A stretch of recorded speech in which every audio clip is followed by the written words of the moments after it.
Halo, assalamualaikum warahmatullahi wabarakatuh.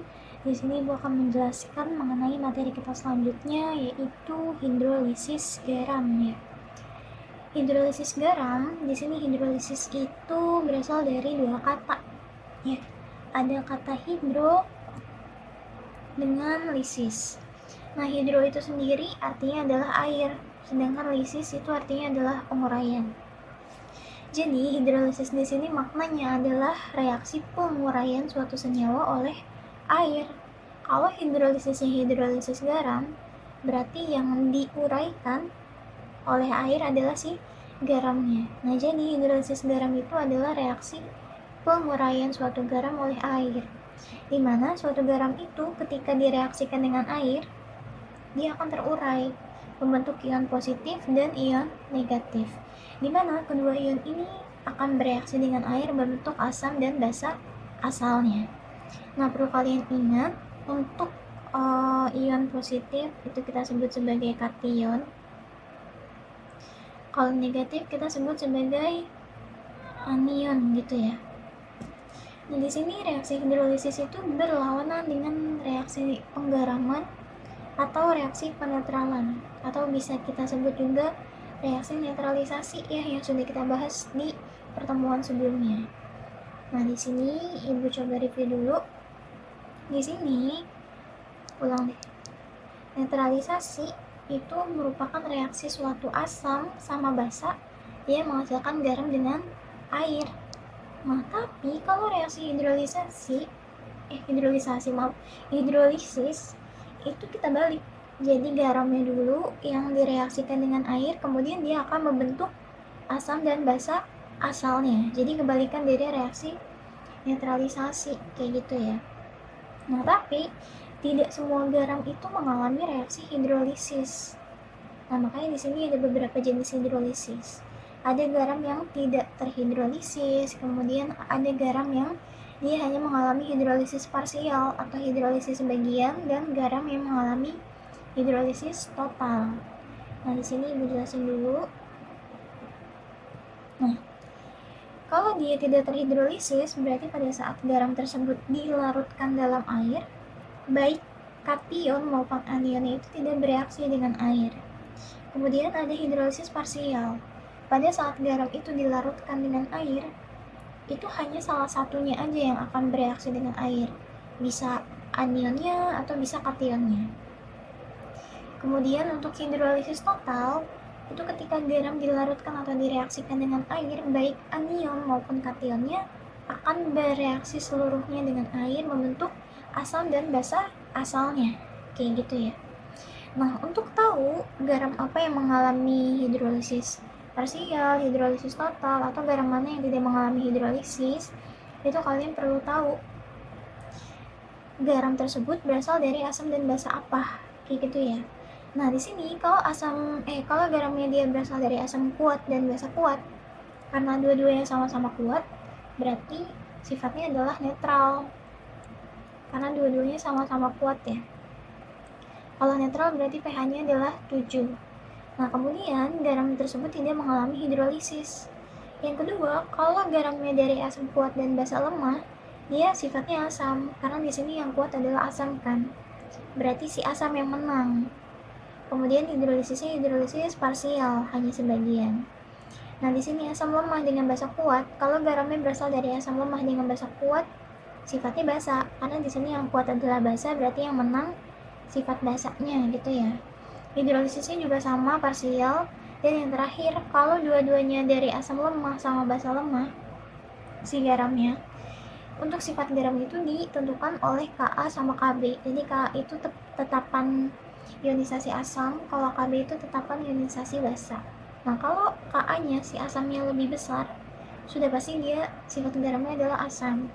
Kalau si Kb-nya lebih besar, berarti sifatnya udah pasti basa. Nah, tapi kalau dua-duanya sama nih nilainya, dia sifatnya akan netral, kayak gitu ya. Nah, untuk garam yang berasal dari asam lemah dengan basa lemah, dia mengalami hidrolisis total. Dari sini kita udah tahu kalau garam yang terhidrolisis total, dia pasti berasal dari asam lemah maupun basa lemah. Kalau dia berasal dari asam kuat dan basa lemah, berarti yang akan terhidrolisis, kan di sini parsial ya, berarti sebagian yang akan terhidrolisis itu adalah ion dari yang lemahnya. Kalau yang asam lemah sama basa kuat, berarti yang akan terhidrolisis adalah dari asam lemahnya, kayak gitu. Nah di sini udah ibu tulis nih asam kuat ada HCl, HBr, HI, HNO3, H2SO4 sama HClO4. Kalau basa kuat berarti LiOH, NaOH, KOH, CaOH 2 kali, SrOH 2 kali, dan BaOH 2 kali. Ingat kalau asam itu dia identik dengan H-nya. Kalau basa dia identik dengan OH-nya. Nah, berarti selain yang ada di sini itu termasuk asam lemah dan basa lemah. Kayak gitu ya. Kita langsung masuk aja ke contoh soal. Nah, di sini ada tentukan jenis hidrolisis dan pH dari beberapa senyawa garam berikut. Nah, untuk menentukannya, yang pertama kita harus tahu dulu dia dari asam apa sama basa apa gitu ya. Nah, yang pertama di sini ada CH3COO 2 kali Ba. Nah, mungkin ini pengecualian ya. Kan biasanya ibu jelasin kalau yang di depan itu biasanya muatannya positif, kalau yang di belakang muatannya negatif. Tapi kalau kalian ketemu senyawa CH3COO itu dia pengecualian ya, dia muatannya selalu negatif, berarti Ba-nya muatannya positif. Atau bisa kita tulis begini reaksi ionisasinya ya, berarti CH3COO min plus Ba. Nah, karena di sini CH3COO-nya 2 kali, berarti kita tambahkan koefisiennya 2. Nah, di sini muatannya minus 2, berarti supaya netral Ba-nya muatannya harus plus 2. Atau bisa kita tulis 2 plus ya. Ba-nya harus 2 plus, kayak gitu. Nah, aturannya yang muatannya negatif nih, dia akan bereaksi dengan H+. Kalau muatannya positif, dia akan bereaksi sama OH-, kayak gitu. Dan di sini yang negatif adalah CH3COO. Berarti dia berasal dari asam CH3COOH.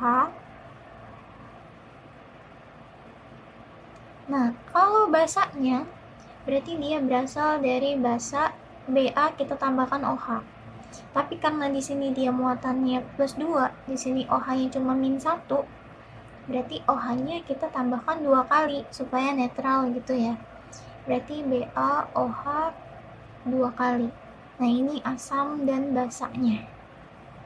Baru kita cek CH3COOH itu termasuk asam kuat apa lemah? Ada nggak dia di sini? Nggak ada ya. Berarti dia termasuk asam lemah. Nah, kemudian yang kedua itu BaOH 2 kali. Nah, lihat di sini. BaOH 2 kali itu termasuk basa kuat. Nah, nanti yang akan terhidrolisis itu adalah ion dari asam lemah sama basa lemah doang. Nah, berarti bisa kita tulis di sini reaksi hidrolisisnya untuk kation dulu ya. Kation berarti K, ingat kation itu yang muatannya positif, berarti si Ba. Kita tulis Ba 2 plus, dia bereaksi sama H2O. Nah, ketika dilarutkan dalam air, karena dia dari basa kuat, dia tidak mengalami hidrolisis atau tidak bereaksi dengan air. Kemudian kita tulis si anionnya. Anion itu yang muatannya negatif, berarti si CH3COO-. Kita tulis saja di sini CH3COO-, dia bereaksi atau dilarutkan dalam air ya. Dia akan membentuk si asamnya nih. Kita tulis CH3COOH. Nah, karena H2O itu dia terbentuk dari H+ sama OH-. Nah, karena H+-nya sudah kepake, berarti sisanya adalah OH-nya, kayak gitu. Jadi OH- ini merupakan sisa dari H2O karena H+-nya sudah dipakai ya, sudah berikatan dengan CH3COO-, kayak gitu.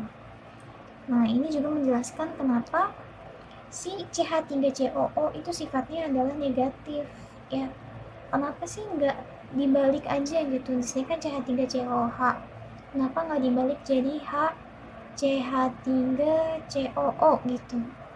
Nah ini salah ya, karena kalau kita gambarkan kan C itu tangannya ada 4. Nah di sini C-nya sudah mengikat 3 hidrogen. Kita tulis di sini hidrogen. Nah satunya dia mengikat si C yang ini. Kemudian C-nya dia mengikat 2O. Nah di sini O, di sini O. Nah baru kita tulis H-nya di belakang. Kenapa? Karena yang berikatan dengan hidrogen itu adalah si O-nya, bukan si C-nya. Gitu, makanya di rumus senyawa asam asetat atau CH3COOH, hidrogennya dia kita taruh di belakang kayak gitu. Udah ya Bu, hapus ya. Kemudian kita ke contoh soal yang kedua. Di sini ada CaCN2. Nah kalau seperti ini sama ya, berarti yang depannya positif, yang belakangnya negatif. Atau bisa kita tulis Ca-nya plus Cn-nya min. Tapi di sini Cn-nya ada 2, berarti 2 min. Berarti Ca-nya juga 2 plus. Sama aturannya, di sini yang positif dia bereaksi sama yang negatif gitu. Karena dia muatannya positif 2, berarti OH-nya juga ada 2. Berarti dia dari CaOH 2 kali gitu. Kemudian Cn di sini karena dia cuma 1 nih, negatif ya. Berarti kita tambahin H-nya aja. Berarti HCN. Nah, kita cek di sini. CaOH 2 kali itu basa kuat apa asam kuat? Atau basa lemah, maaf. Nah, di sini ada ya. CaOH 2 kali itu merupakan basa kuat. Kemudian si Cn, HCN itu asam apa sih? Nah, di sini nggak ada ya.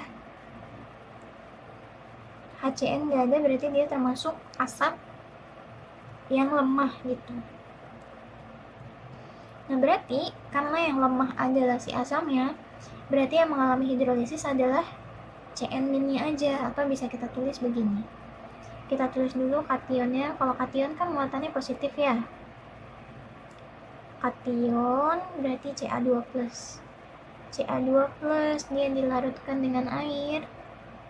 Karena dia dari basa kuat, berarti tidak mengalami hidrolisis. Berarti kalau anionnya si Cn-, karena dia berasal dari asam lemah, berarti dia akan terhidrolisis atau bereaksi dengan air. Ini reaksinya bolak-balik ya, maaf. Membentuk siapa nih? HCN dan OH-, karena di sini yang kepake adalah H+-nya ya. Berarti sisanya adalah OH- kayak gitu. Jadi untuk garam CH3COO 2 kali Ba dengan CaCN2 dia mengalami hidrolisis parsial. Berarti di sini parsial. Sifatnya apa? Ibu bedain deh. Di sini dia akan mengalami hidrolisis parsial. Sifatnya apa? Karena dia yang kuat adalah si basanya, berarti sifatnya adalah basa. Nah, yang kedua, di sini ada CaCN2. Dia juga sama. Hidrolisisnya parsial.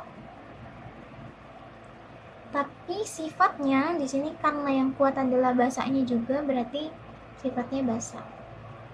Kayak gitu ya. Kemudian di sini ada latihan ya, 5 soal. Jadi kalian perlu menentukan jenis hidrolisis dan pH, atau bukan pH ya, lebih ke sifat garamnya gitu. Dari beberapa senyawa garam berikut ini ada 5 senyawa garamnya. Silakan nanti kalian tentuin jenis hidrolisisnya apa, kemudian sifat garamnya apa. Bisa ditulis di kolom komentar ya. Nanti sebutin namanya, kemudian kalian jelasin